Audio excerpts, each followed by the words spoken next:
Hello दोस्तों, नमस्कार। स्वागत है आपके अपने यूट्यूब चैनल संजय टेक्निकल @21 में।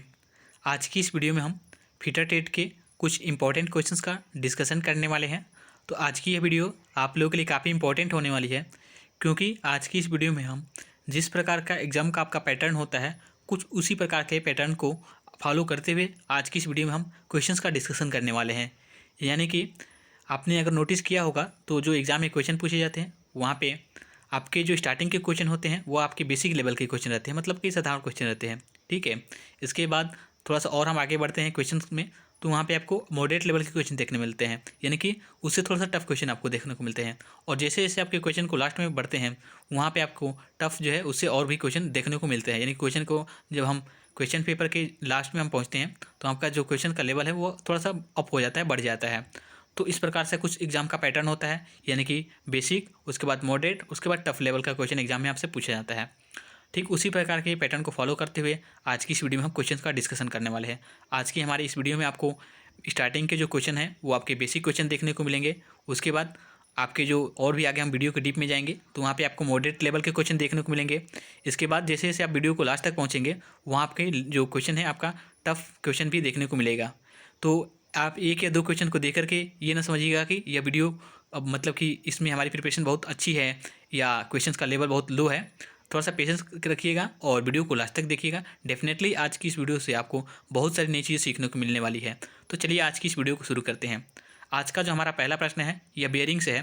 कह रहा है कि इस बियरिंग में लोड बियरिंग के अक्ष के समकोण पर लगाया जाता है। तो याद रखिएगा, जो रेडियल या इसे हम जनरल बियरिंग भी कहते हैं, इस बियरिंग में आपका जो लोड होता है वो बियरिंग के अक्ष के समकोण पर लगाया जाता है। तो रेडियल या जनरल बियरिंग आपका राइट आंसर है पहले नंबर क्वेश्चन का।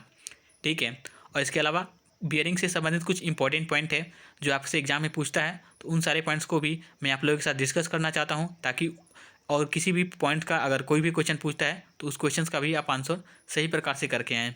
जैसे कि आपसे अगर पूछे जाए एग्जाम में कि बेयरिंग किस धातु के बनाए जाते हैं, तो याद रखिएगा जो बेयरिंग होते हैं आपके नॉन फेरस मेटल के बनाए जाते हैं। नॉन फेरस मेटल की बात करें तो जैसे कि आपका हो गया ब्रॉस हो गया, ब्रॉन्ज हो गया। ठीक है। ये सभी आपके नॉन फेरस मेटल के अंतर्गत आते हैं। तो Bros, bronze, white metal, gun metal, ये सभी इन सभी धातुओं से आपके बेयरिंग बनाए जाते हैं। इसके अलावा याद रखिएगा जो बेयरिंग होते हैं आपके सिंथेटिक मटेरियल, यानी कि प्लास्टिक, नायलॉन, इनके भी बेयरिंग बनाए जाते हैं।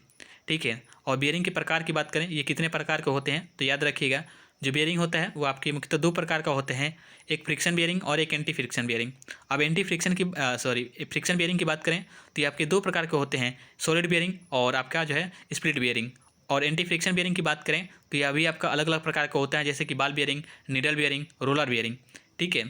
और एक दो क्वेश्चन आपसे इंपॉर्टेंट बेयरिंग से संबंधित और भी पूछता है, जैसे कि पूछ सकता है आपसे एग्जाम में कि जहाँ पे वर्कपीस को जैसे कि कार्य को तेज़ी गति से घुमाना हो वहाँ पे हम कौन सी बेयरिंग का प्रयोग करते हैं, तो याद रखिएगा वहाँ पे हम बॉल बेयरिंग का प्रयोग करते हैं।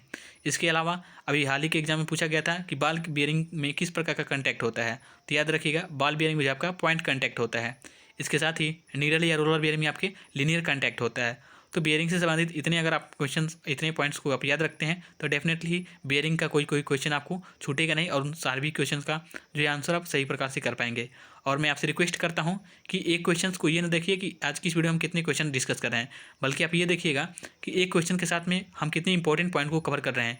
अगर इस वीडियो को आप कंप्लीट देखते हैं तो मोर देन 100 आपके पास क्वेश्चन का कलेक्शन होगा। भले ही आज की इस वीडियो में 50 क्वेश्चन कर रहे हैं, लेकिन आपके जो लास्ट तक अगर वीडियो देखेंगे तो मोर देन 100 जो है क्वेश्चन का कलेक्शन आपके पास हो जाएगा, जो कि एक जो है 25 मिनट में ये जो है आपका अगर 20 इतना क्वेश्चन का कलेक्शन हो रहा है तो ये आप लोगों के लिए मोर देन सफिशियंट है। और एक चीज़ मैं आपको बता देता हूँ कि वीडियो को कंसंट्रेशन बना करके आपको सुनना है केवल, क्योंकि जो सुनी हुई बातें हैं जैसे आपको पता होगा ये लंबे समय तक हमें जो है स्मरण रहती है, याद रहती है। ठीक है।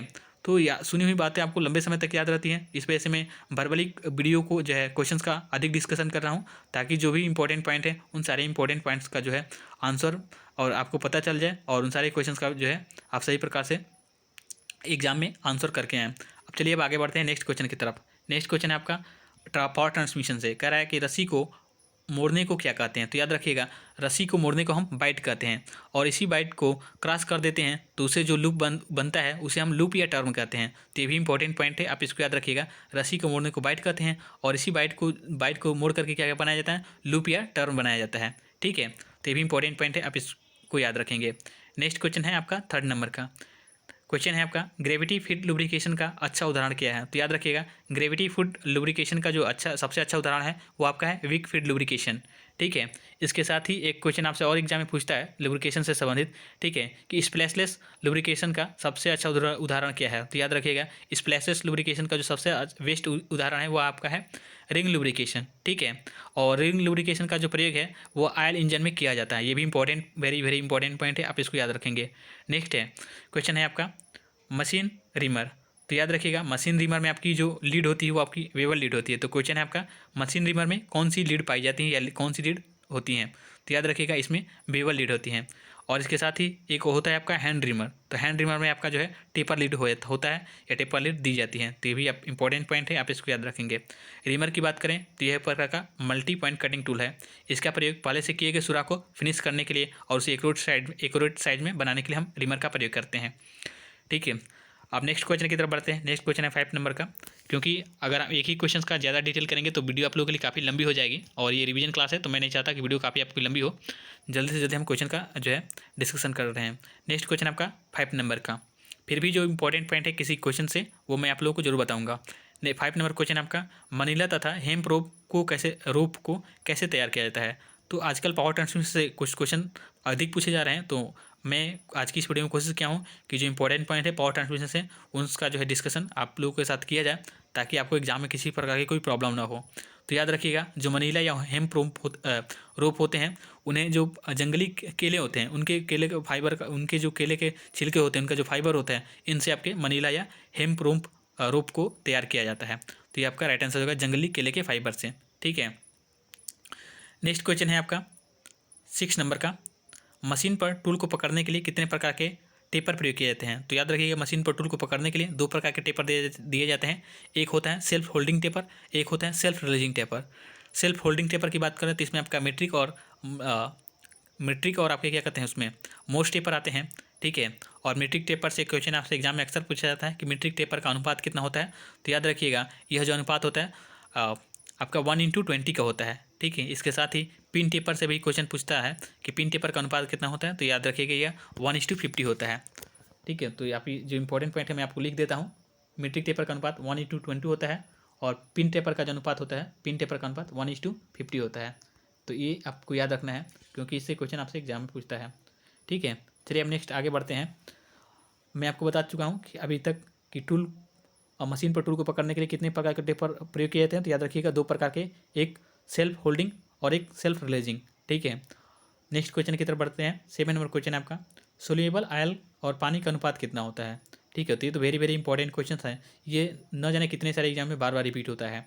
ठीक है, तो अब अगर आप एग्जाम के पैटर्न को या एग्जाम के क्वेश्चन पेपर को देखेंगे तो कुछ इसी प्रकार से क्वेश्चन होते हैं। आपके जो स्टार्टिंग के क्वेश्चन हैं उसमें आपके जो बेसिक क्वेश्चन रहते हैं जो कि आपके बार बार एग्जाम में रिपीट होते हैं। ठीक है, ये आपको पता रहता है। उसके बाद जैसे आप थोड़ा सा वीडियो के डीप में जाते हैं, जैसे आप क्वेश्चन को डीप में पहुँचते हैं क्वेश्चन पेपर को, वहाँ से आपका धीरे धीरे लेवल जो है क्या होता है बढ़ता है। तो सेम उसी प्रकार से मैंने कोशिश किया है कि आपको जो है एक प्रॉपर प्रैक्टिस सेट के तरीके आज जो है आपको वीडियो में क्वेश्चन कराया जाए, ताकि आपका जो कॉन्फिडेंस हो वो थोड़ा सा बढ़ सके, थोड़ा सा अप हो सके। नेक्स्ट क्वेश्चन आपका याद रखिएगा सोल्यूबल ऑयल और पानी में जो है इसका अनुपात कितना होता है? तो ये 1:20 का होता है। इसमें क्वेश्चन थोड़ा सा घुमा के अगर आपसे पूछ सकता है एग्जाम में, थोड़ा सा दिमाग लगाएगा तो आपसे पानी को पहले करके और सोल्यूबल ऑयल को बाद में करके पूछ सकता है। अगर एग्जाम में इस प्रकार से क्वेश्चन पूछ सकता है कि पानी और सोल्यूबल ऑयल का अनुपात कितना होता है, तो यहाँ पे आपका अनुपात जो है चेंज हो जाएगा, 20:1 हो जाएगा। ये आप भी आपको याद रखना है, पानी अगर सोल्यूबल ऑयल पूछे तो। लेकिन अगर सोल्यूबल ऑयल और पानी पूछे तो 1:20, ये भी आप याद रखना है। तो नेक्स्ट क्वेश्चन की तरफ बढ़ते हैं। नेक्स्ट क्वेश्चन है आपका 8 नंबर का। लेथ उपसाधक कितने प्रकार के होते हैं? तो लेथ जो एक्सेसरीज होते हैं वो आपके 2 प्रकार के होते हैं। ये भी इंपॉर्टेंट पॉइंट है, आप इसको याद रखिएगा।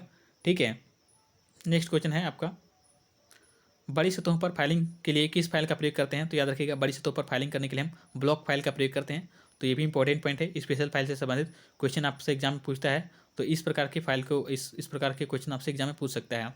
इसके साथ ही एक बहुत ही कॉमन क्वेश्चन और बार बार रिपीट होने वाला क्वेश्चन आपसे स्पेशल फाइल से पूछता है, वो है कि लकड़ी के जो लकड़ी काटने वाली जो आरी होती है, ठीक है, यानी कि वुड वर्किंग सा जो होती है, उसके दांतों को तेज करने के लिए कौन सी फाइल का प्रयोग करते हैं? तो याद रखिएगा वहाँ पे हम मिल सा फाइल का प्रयोग करते हैं। ठीक है, मिल सा फाइल आप इसका राइट आंसर हो जाएगा। ठीक है, चलिए नेक्स्ट क्वेश्चन की तरफ बढ़ते हैं। किसी स्टील वर्कपीस को गर्म किया जाए तो उसके टेंसाइल स्ट्रेंथ पर क्या प्रभाव पड़ता है। तो याद रखिएगा, किसी स्टील के वर्कपीस को गर्म किया जाता है, ठीक है, तो उसका जो टेंसाइल स्ट्रेंथ है वो घट जाती है, वो कम हो जाती है, ठीक है, जबकि उसकी प्लास्टिसिटी और उसकी जो मिलेबिलिटी होती है वह यह दोनों जो है बढ़ जाती हैं। तो ये इंपॉर्टेंट पॉइंट है, आप इसको याद रखिएगा। किसी स्टील के वर्कपीस को गर्म किया जाए तो उसका टेंसाइल स्ट्रेंथ जो है वो कम हो जाता है, घट जाता है, जबकि उसकी प्लास्टिसिटी और मेलिएबिलिटी बढ़ जाती है। तो ये भी इंपॉर्टेंट पॉइंट है, आप इसको याद रखेंगे। 10 नंबर तक क्वेश्चन हम लोग कंप्लीट कर चुके हैं। नेक्स्ट आगे बढ़ते हैं। 11 नंबर क्वेश्चन आपका, स्लिप गेज को किससे धोया जाता है। तो याद रखिएगा, स्लिप गेज को जो है कार्बन टेट्राक्लोराइड से धोते हैं। इसके साथ ही स्लिप गेज से इंपॉर्टेंट क्वेश्चन आपसे एग्जाम में पूछता है कि स्लिप गेज को आपस में रगड़ कर चिपकाने की क्रिया को क्या कहते हैं। तो उसे हम रिंगिंग प्रोसेस कहते हैं, ठीक है। और स्लिप गेज का आकार कैसा होता है, तो ये भी आप याद रखेंगे, रेक्टेंगुलर यानी कि आयताकार होता है, ठीक है। स्लिप गेज की बात करें तो यह आपका 4 ग्रेड में पाया जाता है, ठीक है। 0, ठीक है, sorry 1 second please. Slip gauge के ग्रेड कितने होते हैं, तो 4 याद रखिए अभी फिलहाल के लिए। मैं आगे इसका आई थिंक हमने क्वेश्चन ये ऐड किया है स्लिप गेज के ग्रेड के बारे में, तो वहाँ मैं आपका डिटेल्स को बताऊंगा। चलिए अब आगे बढ़ते हैं। नेक्स्ट क्वेश्चन आपका, ये याद रखिएगा कि स्लिप गेज को धोने के लिए किसके प्रयोग करते हैं, तो कार्बन टेट्राक्लोराइड। और इसे धोने के बाद हम चेमोइस या लेलन के कपड़े से हम इसको क्या करते हैं, पोंछते हैं या उसको साफ करते हैं। ये भी इंपॉर्टेंट पॉइंट है, आप इसको याद रखेंगे। तो नेक्स्ट क्वेश्चन है आपका 12 नंबर, राट आयरन में कार्बन की मात्रा कितनी होती है। तो याद रखिएगा, राट आयरन में जो कार्बन की मात्रा होती है वो होती है आपकी 0.02 लेकर के 0.03% तक, ठीक है। राट आयरन की बात करें तो ये आपका पुडलिंग फर्नेस से तैयार किया जाता है और यह सबसे शुद्ध लोहा होता है, ठीक है। तो ये भी इंपॉर्टेंट है। अगर इसमें मैग्नीज की बात करें तो ये आपका 0.1% से लेकर के, ठीक है, 0.2% तक होता है। ये मैग्नीज की मात्रा होती है। ये भी आपसे एग्जाम में अगर पूछता है तो इसको याद रखिएगा। नेक्स्ट क्वेश्चन की तरफ बढ़ते हैं। नेक्स्ट क्वेश्चन आपका 13 नंबर, नेम प्लेट इत्यादि को कास्ट आयरन की बॉडी पर फिक्स करने के लिए किस स्क्रू का प्रयोग किया जाता है। तो याद रखिएगा, ये भी इंपॉर्टेंट क्वेश्चन है। ये क्वेश्चन आपसे पूछता है कुछ इस प्रकार से कि लेथ मशीन की बॉडी पे हमें क्या करना है, उसका जो प्लेट लगाना हो या नेम प्लेट लगाना हो तो किस स्क्रू का प्रयोग करते हैं। तो याद रखिएगा, हैमर ड्राइव स्क्रू का प्रयोग करते हैं नेम प्लेट इत्यादि को कास्ट आयरन की बॉडी पर लगाने के लिए या फिक्स करने के लिए। तो आपका हैमर ड्राइव राइट आंसर हो जाएगा 13 नंबर क्वेश्चन का। नेक्स्ट क्वेश्चन आपका, प्राइमर को कितने तापमान पर लगाना चाहिए। तो प्राइमर को याद रखिएगा, जो प्राइमर होता है इसके लिए जो उपयुक्त तापमान होता है वो 450 डिग्री सेल्सियस यानी 450 डिग्री सेल्सियस तापमान पे इसको हम लगा देना चाहिए, तब आपका जो है मेटल जो है अधिक सुरक्षित रहेगा। नेक्स्ट क्वेश्चन है आपका 15 नंबर का, स्लिप गेज को कितने ग्रेडों में पाए जाते हैं। तो याद रखिएगा, ये 4 ग्रेड में पाए जाते हैं, जैसे मैं आपको पहले बता चुका हूँ। ये कौन कौन से ग्रेड होते हैं थोड़ा मैं आपको बता देता हूँ। जैसे कि 1 हो गया, सेकेंड ग्रेड हो गया, 0 हो गया और ये 00 हो गया, ठीक है। और इनका प्रयोग क्या होता है, तो जैसे कि सेकंड ग्रेड का जो होता है वो आपके वर्कशॉप में प्रयोग किया जाता है। जो फर्स्ट ग्रेड का होता है ये आपके इंस्पेक्शन में यूज होता है, ठीक है। और जो आपका थर्ड 00 वाला ग्रेड होता है आपके कैलिब्रेशन में प्रयोग किया जाता है, ठीक है। तो ये इसको आप याद रखेंगे कि 00 ग्रेड का जो स्लिप गेज है वो आपके कैलिब्रेशन के कार्यों में प्रयोग किया जाता है। और नेक्स्ट क्वेश्चन की तरफ बढ़ते हैं। नेक्स्ट क्वेश्चन आपका 60 नंबर का, जंग हटाने की सबसे अच्छी विधि कौन सी है। तो याद रखिएगा, जंग हटाने के लिए जो सबसे अच्छी विधि होती है वो आपकी फ्लेम डिस्केलिंग है। तो ये भी इंपॉर्टेंट है, आप इसको याद रखेंगे। नेक्स्ट क्वेश्चन आपका 70 नंबर, स्टड किस प्रकार का फास्टनर है। तो स्टड जो है आपका टेम्परेरी फास्टनर है, इसके दोनों एंड पर आपके थ्रेड बने रहते हैं, ठीक है। और इसका प्रयोग किया जाता है जहाँ पे असेंबली को बार बार असेंबल और डिसेंबल करना हो, वहाँ पे हम स्टड का प्रयोग करते हैं। तो ये भी वेरी वेरी इंपॉर्टेंट क्वेश्चन है, आप इसको याद रखिएगा। नेक्स्ट क्वेश्चन की तरफ बढ़ते हैं। नेक्स्ट क्वेश्चन है आपका 18 नंबर का, कोल्ड वर्किंग की जाती है। तो याद रखिएगा, जो कोल्ड वर्किंग की जाती है वो आपके रूम टेम्परेचर पर की जाती है। तो ये भी काफ़ी इंपॉर्टेंट क्वेश्चन है, आप इसको याद रखिएगा कि कोल्ड जो वर्किंग है वो आपके रूम टेम्परेचर पर की जाती है। नेक्स्ट क्वेश्चन आपका 19 नंबर का, मटेरियल के हार्डनेस की वैल्यू को चेक करने की कितनी विधियाँ हैं। तो याद रखिएगा, मटेरियल के हार्डनेस को जो चेक करने की जो विधियाँ हैं वो आपकी 4 हैं। कौन कौन सी, ब्रिनेल, विकर, रॉकवेल और शोर, ये आपकी 4 विधियाँ हैं मटेरियल के हार्डनेस को चेक करने के लिए, ठीक है। नेक्स्ट क्वेश्चन है आपका 20 नंबर, सेलुलोज नाइट्रेट का व्यापारिक नाम क्या है। तो इसे हम सेलुलाइड भी कहते हैं। ये भी इंपॉर्टेंट क्वेश्चन है, आप इसको याद रखिएगा कि सेलुलोज नाइट्रेट को हम और भी क्या कहते हैं, इसे हम सेलुलाइड भी कहते हैं। नेक्स्ट क्वेश्चन आपका 21 नंबर का, टेम्परिंग तापमान की रेंज कितनी होती है। तो जैसे कि आपको पता है कि मेटल को हार्ड करने के बाद हम उसे टेम्पर करते हैं ताकि उसके अंदर जो ब्रिटलनेस का प्रॉपर्टी उत्पन्न हो जाता है गर्म करने के समय, तो उसको कम किया जा सकते हैं, ठीक है। तो इसके लिए हम टेम्परिंग तापमान मेटल को टेपर करते हैं। तो इसके लिए तापमान की जो रेंज होती है वो आपकी 180 टू 650 डिग्री सेल्सियस होती है। तो टेम्परिंग तापमान की जो रेंज होती है ये आप याद रखेगा 180 डिग्री टू 650 डिग्री सेल्सियस होती है। नेक्स्ट क्वेश्चन है आपका 22 नंबर का, झेलम स्टील प्लांट कहाँ स्थित है? तो याद रखिएगा जो झेलम स्टील प्लांट है ये आपका तमिलनाडु में स्थित है। स्टील प्लांट से संबंधित क्वेश्चन आपके एग्जाम में पूछे जाते हैं, तो ये भी आप याद रखिएगा कि झेलम स्टील प्लांट कहाँ स्थित है, तो आपका या राइट आंसर होगा तमिलनाडु। ठीक है। उसी प्रकार से अगला क्वेश्चन है आपका 23 नंबर का, संपर्क सतहों के सापेक्ष गति का प्रतिरोध उत्पन्न करने को क्या कहते हैं? तो याद रखिएगा संपर्क सतहों के सापेक्ष गति के प्रतिरोध को उत्पन्न करने को हम फ्रिक्शन कहते हैं। ठीक है। फ्रिक्शन की बात करें तो ये आप हमारे लिए बहुत ही इंपॉर्टेंट है। फ्रिक्शन की मदद से ही आप जो है चल पाते हैं, फ्रिक्शन के माध्यम से आप किसी चीज़ को पकड़ पाते हैं। और फ्रिक्शन की बात करें तो ये आपके दो प्रकार के होते हैं, ये जैसे स्लाइडिंग कई प्रकार के होते हैं, नहीं दो प्रकार के नहीं होते, कई प्रकार के होते हैं, जैसे कि स्लाइडिंग फ्रिक्शन हो गया, रोलिंग फ्रिक्शन हो गया। ठीक है। तो ये इंपॉर्टेंट पॉइंट है, आप इसको याद रखिएगा। नेक्स्ट क्वेश्चन है 24 नंबर का, एल्यूमिनियम की हार्डनिंग के लिए आवश्यक तापमान कितना होता है? तो याद रखिएगा एल्यूमिनियम की हार्डनिंग के लिए जो आवश्यक तापमान होता है वह 500 टू 550 डिग्री सेल्सियस होता है। ठीक है। तो ये भी इंपॉर्टेंट पॉइंट है, आप इसको याद रखिएगा। एल्यूमिनियम के लिए हार्डनिंग जो तापमान होता है वो 500 से लेकर 550 डिग्री सेल्सियस रखा जाता है। नेक्स्ट क्वेश्चन की तरफ बढ़ते हैं। नेक्स्ट क्वेश्चन आपका 25 नंबर का, 25 नंबर क्वेश्चन है आपका हार्सफेस, ये क्या है, सॉरी ये गलत हो गया। क्वेश्चन आपका 25 नंबर का ये है सरफेस है। ठीक है। सरफेस हार्डनिंग की किस विधि में पूरे कंपोनेंट्स को गर्म किया जाता है? तो याद रखिएगा सरफेस हार्डनिंग की कई विधियां हैं, जैसे कि केस हार्डनिंग हो गया, नाइट हार्डनिंग हो गया, ठीक है, फ्लेम हार्डनिंग हो गया, इंडक्शन हार्डनिंग हो गया। ये मुख्यतः आपके 4 सरफेस हार्डनिंग की विधियां हैं। तो याद रखिएगा जो केस हार्डनिंग और नाइट हार्डनिंग विधि है इसमें पूरे कंपोनेंट्स को गर्म किया जाता है। ठीक है। तो याद रखिएगा सरफेस हार्डनिंग की किस विधि में पूरे कंपोनेंट्स को गर्म किया जाता है? तो आपका राइट आंसर होगा केस हार्डनिंग और नाइट हार्डनिंग। नेक्स्ट क्वेश्चन है आपका 26 नंबर का, रैंडम या एक्सीडेंटल त्रुटियाँ किसके कारण होती हैं? तो जब माप लेते हैं हम तो क्या क्या होता है कि कभी कभी टेम्परेचर आपका, जैसे कि आपने किसी भी कंपोनेंट्स की सुबह में माप ली तो सुबह का टेम्परेचर आपका कम रहता है और वही दोपहर में क्या होता है टेम्परेचर बढ़ जाता है। तो अगर कोई जॉब है तो जैसे कि मेटल में एक्सपेंशन का गुण होता है, आपको पता भी होगा। तो एक्सपेंशन के गुण होने की प्रॉपर्टी की वजह से तो उसमें तापमान जब आपका चेंज होता है तो उसमें आपके जो मेजरिंग जो आपका माप है उसमें अंतर आ सकता है। उसको हम क्या कहते हैं रैंडम या एक्सीडेंटल त्रुटि कहते हैं। ठीक है। तो याद रखिएगा रैंडम या एक्सीडेंटल त्रुटि किसके कहते हैं? जो तापमान के अंतर के कारण जो त्रुटि होती है उसे हम रैंडम या एक्सीडेंटल त्रुटि कहते हैं। ठीक है। क्योंकि ये हमें पता नहीं रहता कि कब तापमान बदल जाए, इसके बारे में हमें कोई जानकारी नहीं रहती है। तो इस वजह से हम आप याद रखिएगा कि तापमान मापने के लिए एक स्टैंडर्ड तापमान तय किया गया है किसी भी कंपोनेंट्स को माप लेने के लिए कि 20 डिग्री सेल्सियस तापमान पे हमें किसी भी कंपोनेंट का माप ले सकते हैं। ठीक है। तो ये भी इंपॉर्टेंट क्वेश्चन है, आपसे एग्जाम में पूछा जा सकता है कि तापमान मानने जो है माप लेने के लिए स्टैंडर्ड तापमान कितना होता है? तो 20 डिग्री सेल्सियस। आप इसको राइट आंसर करके आ जाइएगा, आपका सही आंसर हो जाएगा। नेक्स्ट क्वेश्चन की तरफ बढ़ते हैं। नेक्स्ट क्वेश्चन है 27 नंबर का, रस्सी को काटे बिना छोटा करने के लिए किस नट का प्रयोग करते हैं? तो याद रखिएगा रस्सी को काटे बिना उसको अगर छोटा करना हो तो वहाँ पर सिप सैंक नट का प्रयोग करते हैं। ये भी इंपॉर्टेंट पॉइंट है, ये कई सारे एग्जाम में पूछा भी गया क्वेश्चन है। नेक्स्ट क्वेश्चन है आपका 28 नंबर का, मशीन बेड की हार्डनेस चेक करने के लिए किस का प्रयोग करते हैं? तो याद रखिएगा मशीन की बेड की हार्डनेस अगर चेक करनी हो तो हम पे शोर जो है विधि का प्रयोग करते हैं। ठीक है। और हम आपको पहले बता चुके हैं कि हार्डनेस चेक करने की कितनी विधि हैं, तो 4 विधि हैं, ब्रेनल, वीकर, रॉकवेल और शोर। ठीक है।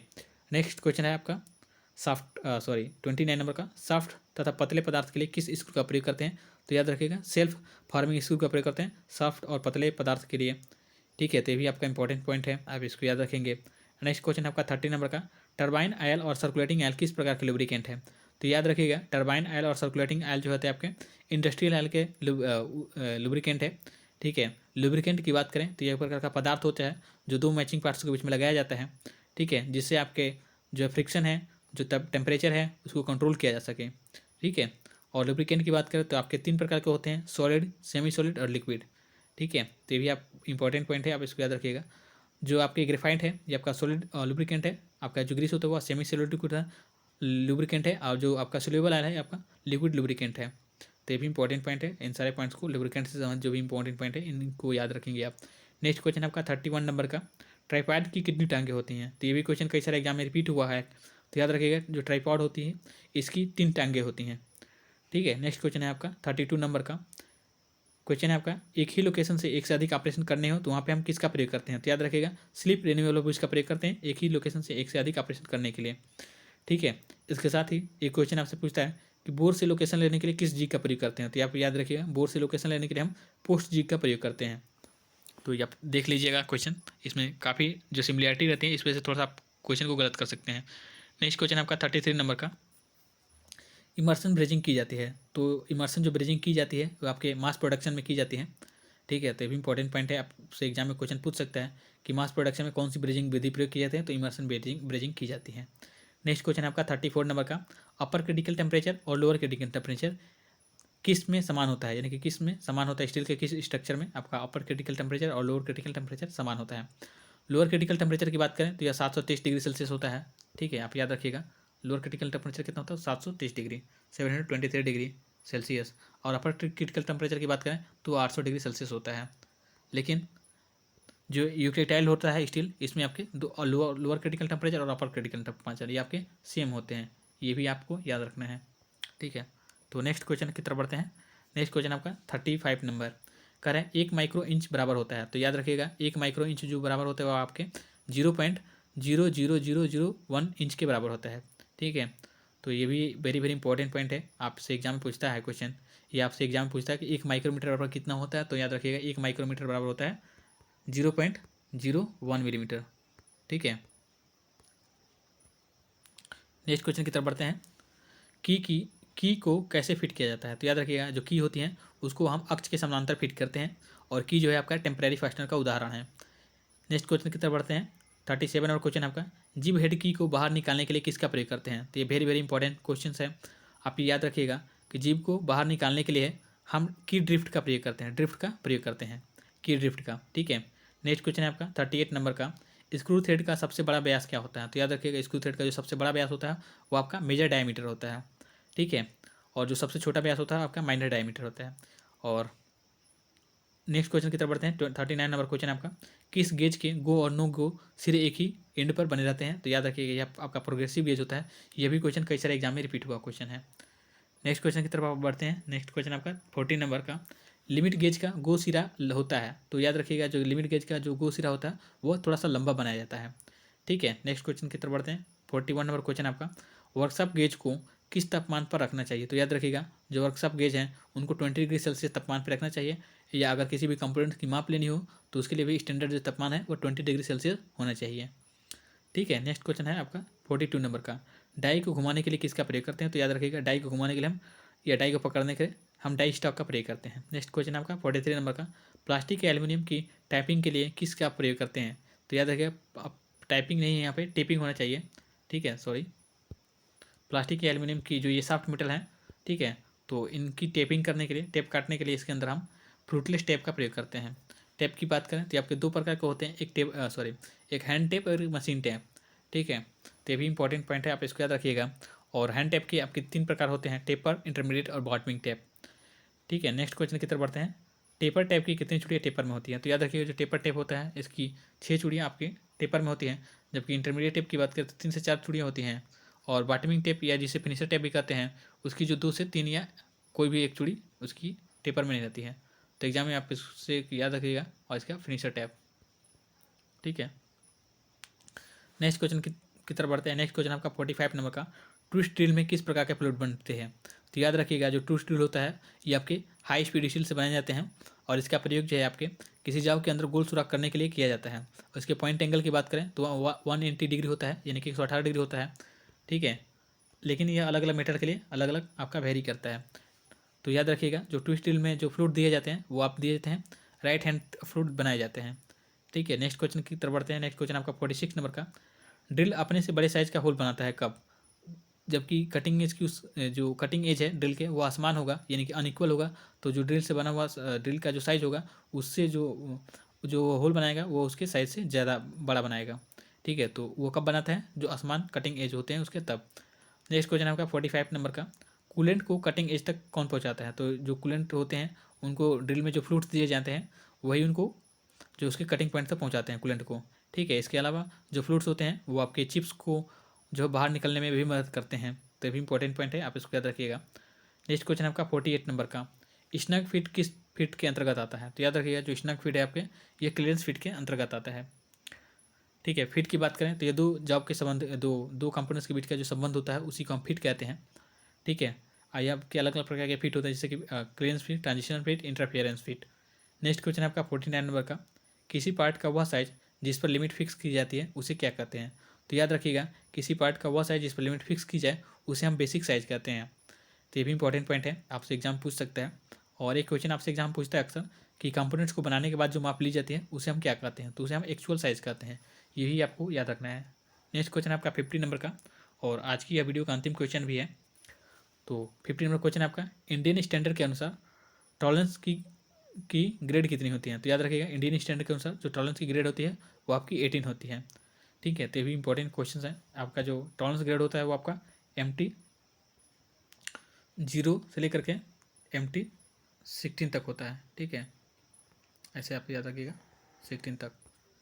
तो ये 50 जो क्वेश्चन थे आज की इस वीडियो में हमने कवर किए हैं। और वीडियो को लास्ट तक देखने के लिए आपका बहुत बहुत धन्यवाद। वीडियो पसंद है तो प्लीज़ वीडियो को लाइक कर, चैनल पर पहली बार अगर विजिट करें तो चैनल को सब्सक्राइब कर लीजिएगा, ताकि जो भी हमारी वीडियो हैं उसका अपडेट आपको मिलता रहे। आज की इस वीडियो में इतना ही, मिलते हैं नेक्स्ट वीडियो में। तब तक के लिए धन्यवाद और जय हिंद।